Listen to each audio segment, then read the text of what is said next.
All right, take your Bibles and go with me to the book of Genesis, the first book in the Bible. And we're going to start a new series this morning, and it's called Seed Power. But before we get into this series, I want to remind you of the previous series called Mustard Faith, because this is a sequel to the Mustard Faith series. So I'm going to ask you, how many of you still have your mustard seed, your little card? All right, do any of you have them with you this morning? Can I see them? Mine's in my Bible there. I double-checked this morning because I had given one away. And do you still have those? Good, good. We're running to about 50%. That's better than what we were doing. Now, this is a sequel to that, and if you missed the Mustard Seed Faith series, there is a CD set out there for you. It's absolutely free. For those of you that don't know, we just give everything away around here.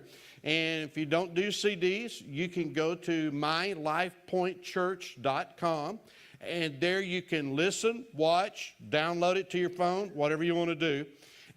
But it is kind of the pre-part of what we're going to do in Seed Faith.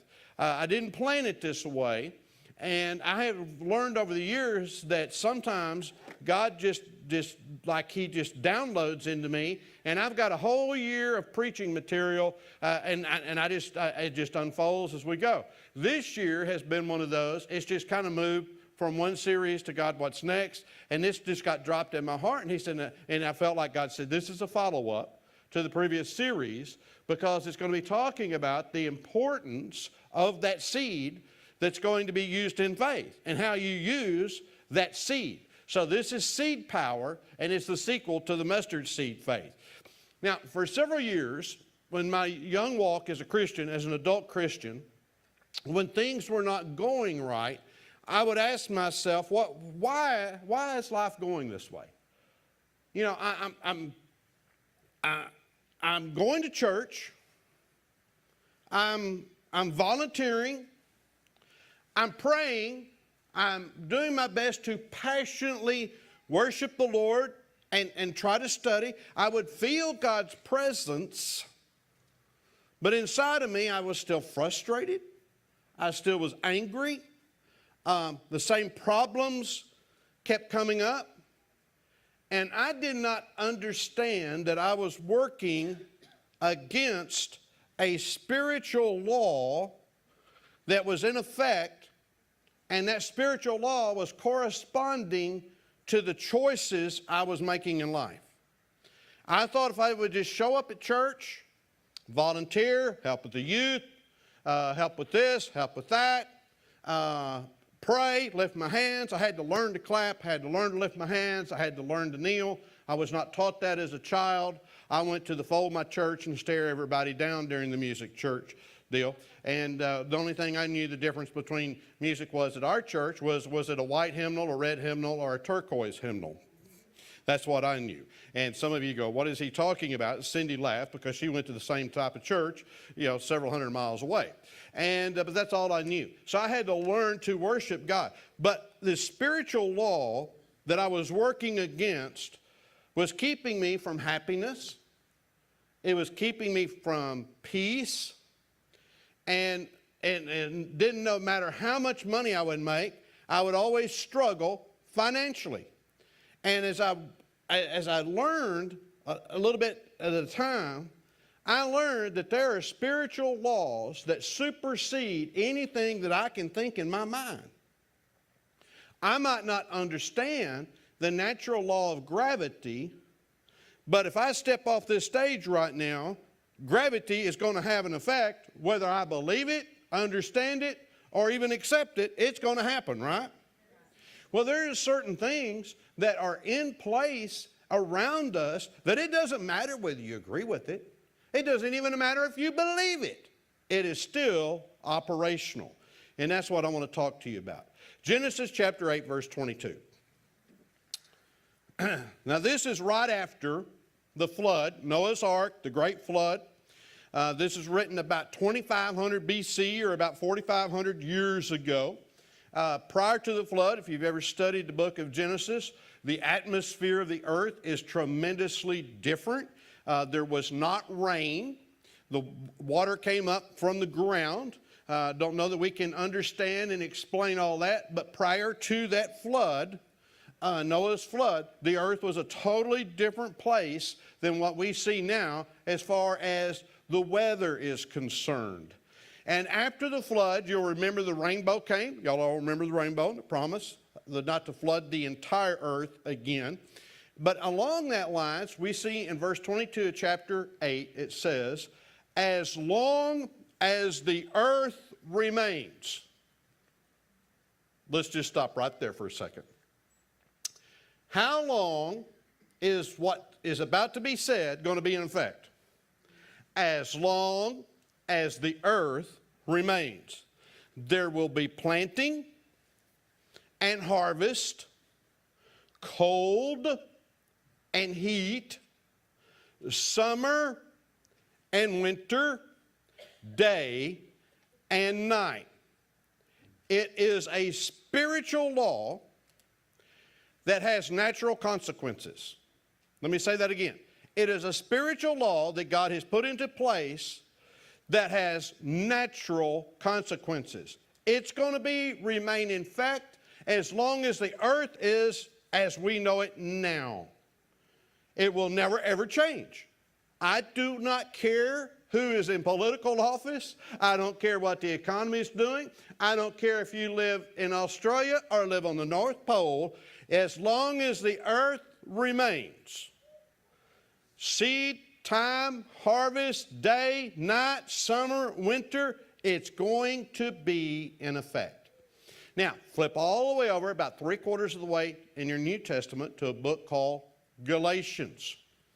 And we're going to see about 2,500 years later or so where the Apostle Paul is writing to the church in Galatia. Now watch what he says. Don't be misled. Now I could do a whole series right there on a lot of Christians today are being misled. Now, maybe not intentionally, but because of their own desires and their own pursuits, they are allowing themselves to buy into things that are not found into the Bible, and they're winding up in the same place I am, going and saying, hey, God, I'm in church, I'm volunteering, I'm worshiping, I'm praying, I'm here. Why am I miserable and things not going right? And it's because they were seeking their own self-interest instead of seeking following spiritual law. So he says, don't be misled. You cannot mock the justice of God. You cannot mock the justice of God. You will always harvest what you plant. All right, so Genesis tells us that as long as the earth remains, there will be planting and harvest. Galatians tells us you will always harvest what you plant. Okay, so theologically, let's just say we've got an Old Testament president, we have a New Testament president. I'm going to give you scriptures over the next several weeks that's going to back all of that type of thing up. This is something you cannot ignore, something you cannot get away from. This is a principle that you live by, whether you know you're living by it or not. It will affect you positively or affect you negatively, depending on how you use it. Look at your neighbor and say seed power. The power of the seeds you plant pervades every aspect of your life. Every day you are planting seeds that affect every aspect of your life. Let me just give you a silly example.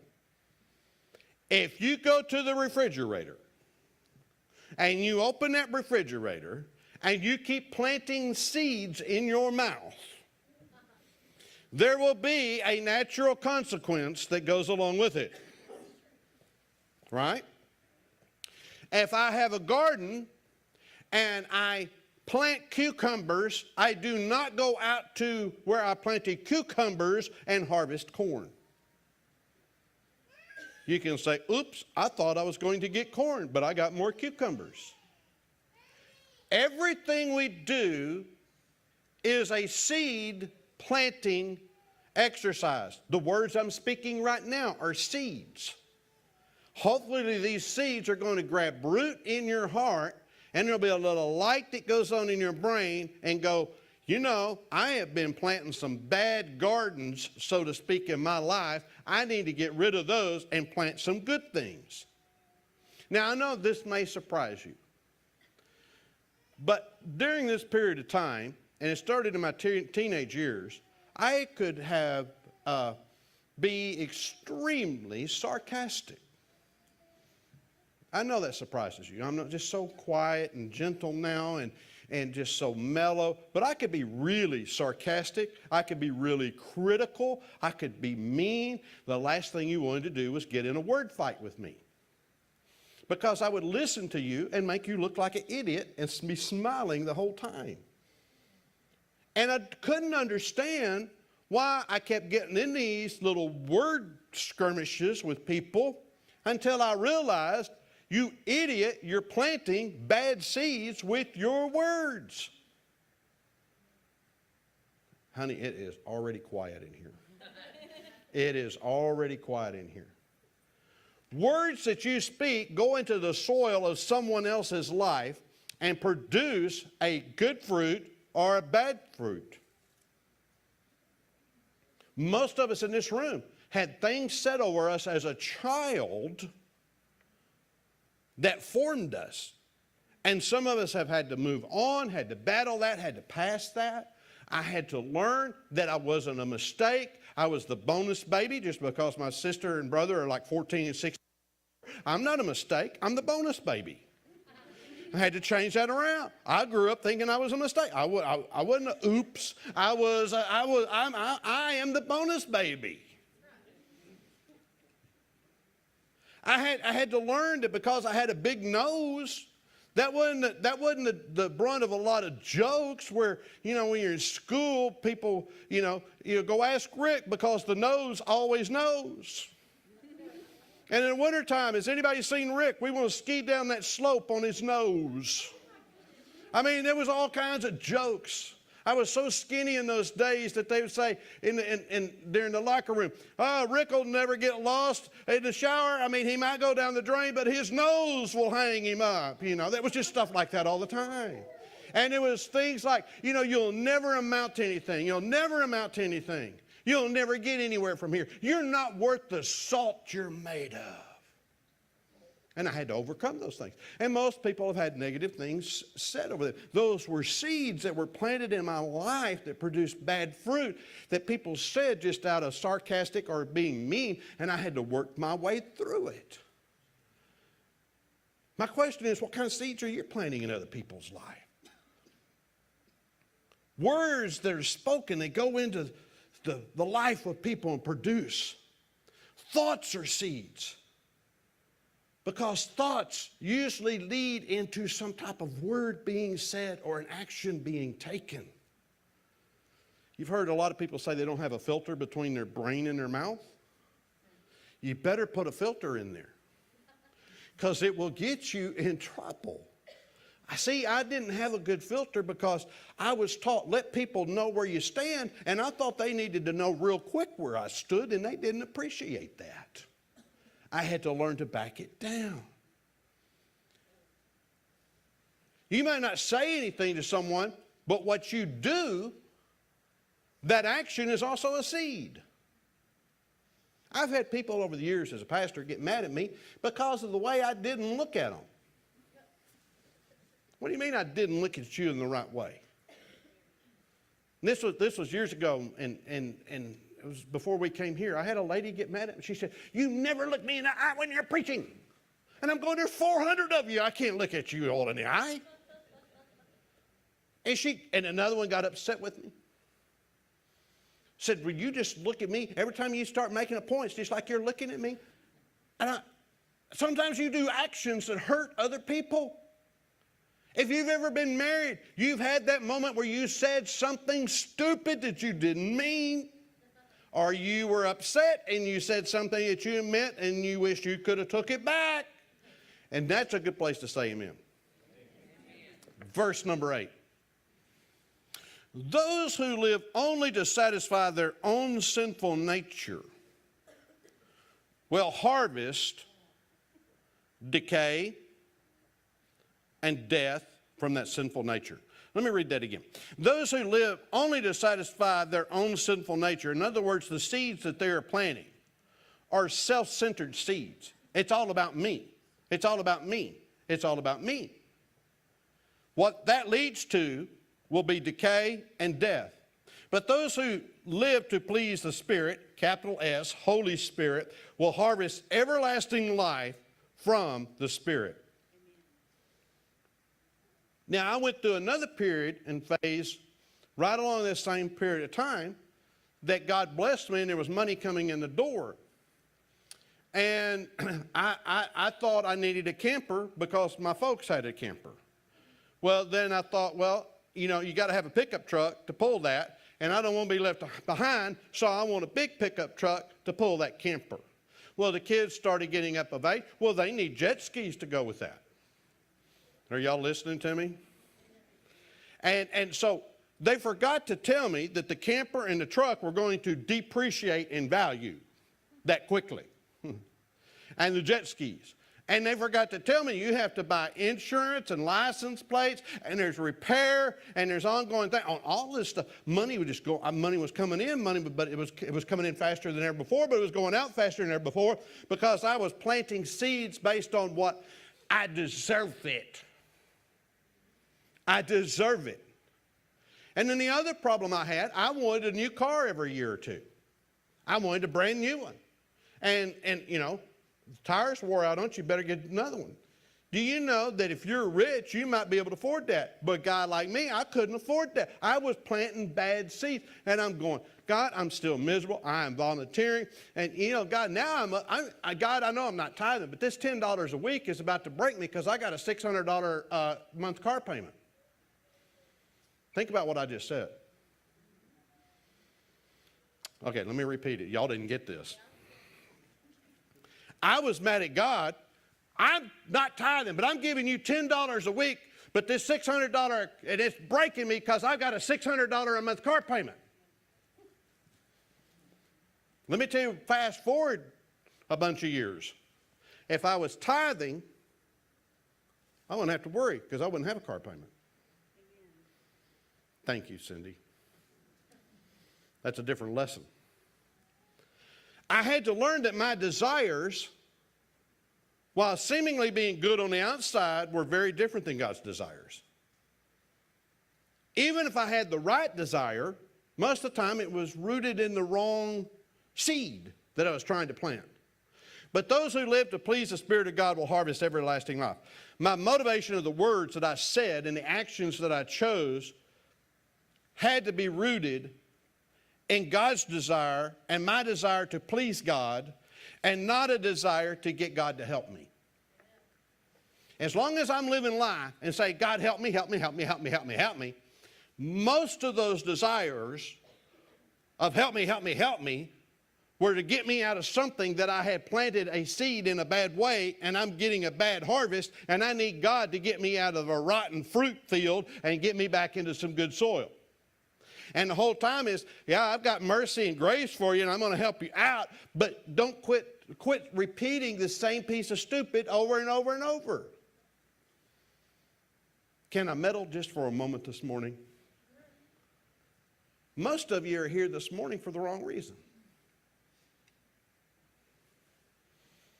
I can feel the glares. I can feel the feedback. What's he saying?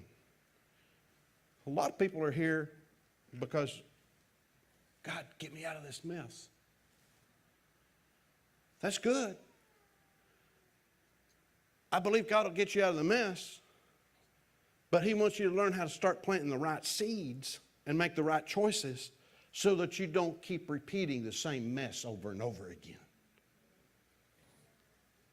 God looks beyond the mess that you are in to the seed that you planted that got yourself into that mess. Before Cindy and I met, I was at the little church in Arlington, Texas. I'd gone there just as an interim, and they wanted me to, was coming out of the whole divorce thing. And being a pastor was really not what I was thinking about at the time. I was just trying to make it through life.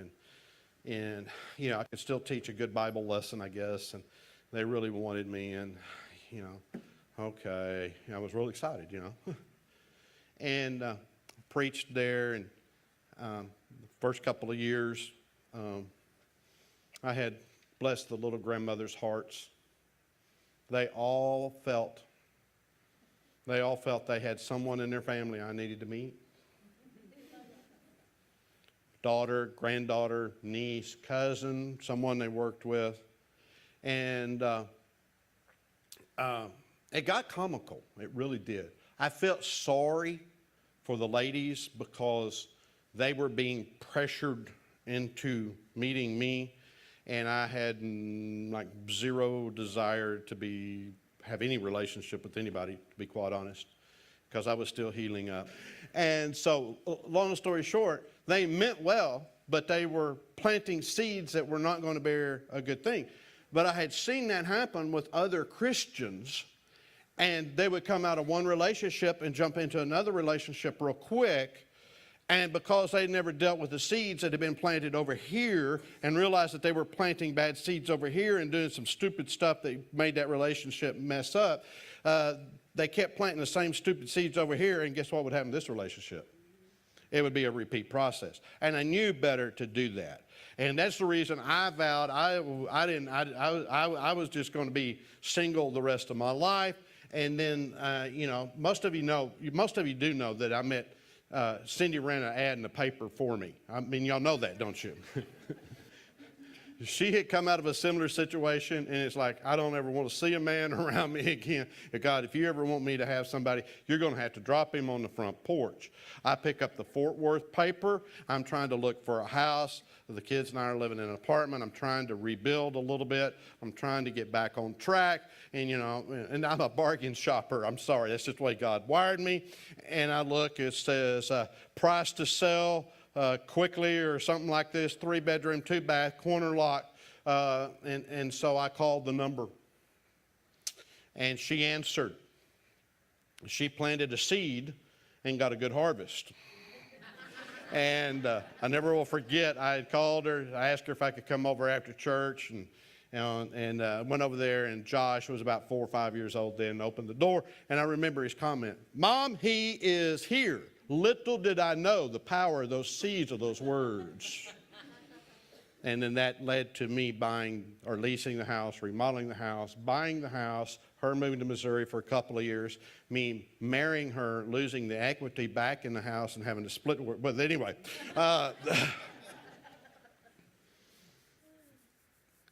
Don't repeat the same pieces of stupid when you've made bad mistakes. All seriousness, in this relationship that had failed, there was a lot of reasons that it failed, but I had to own up to my part of why it failed. And part of it, the reason that it had failed, was this little thing right here, my mouth.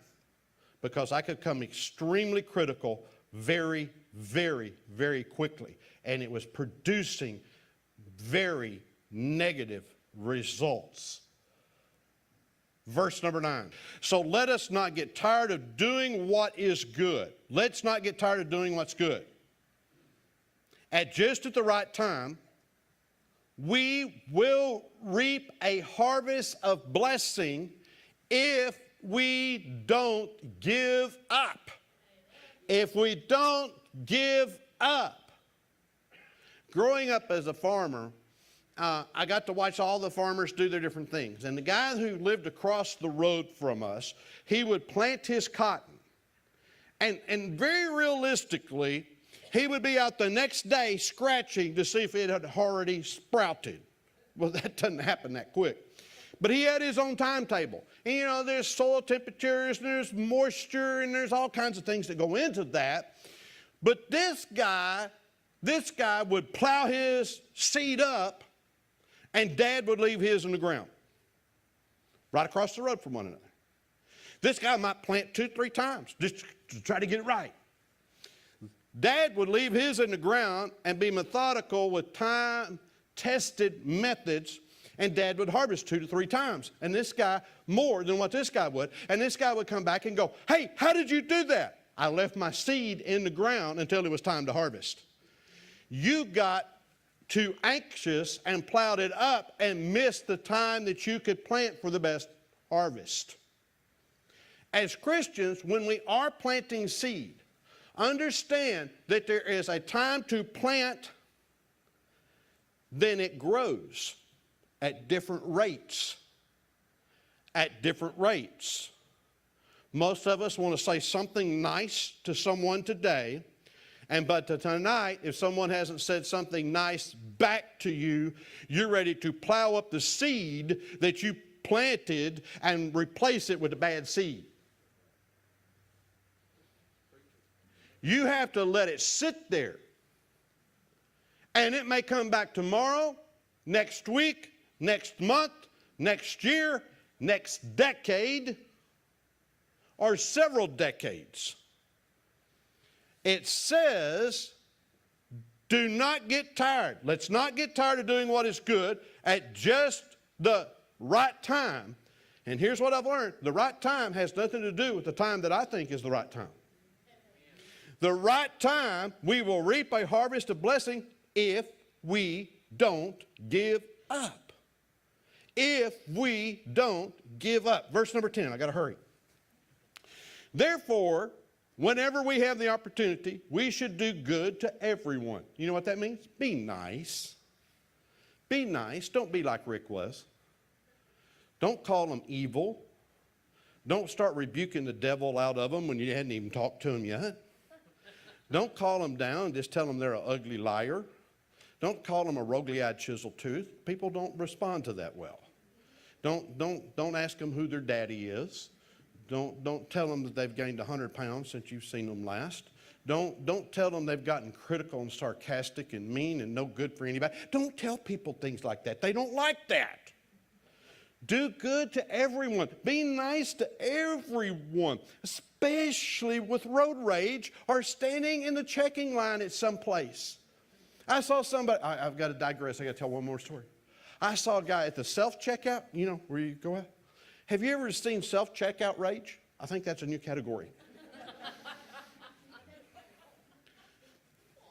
They're scanning.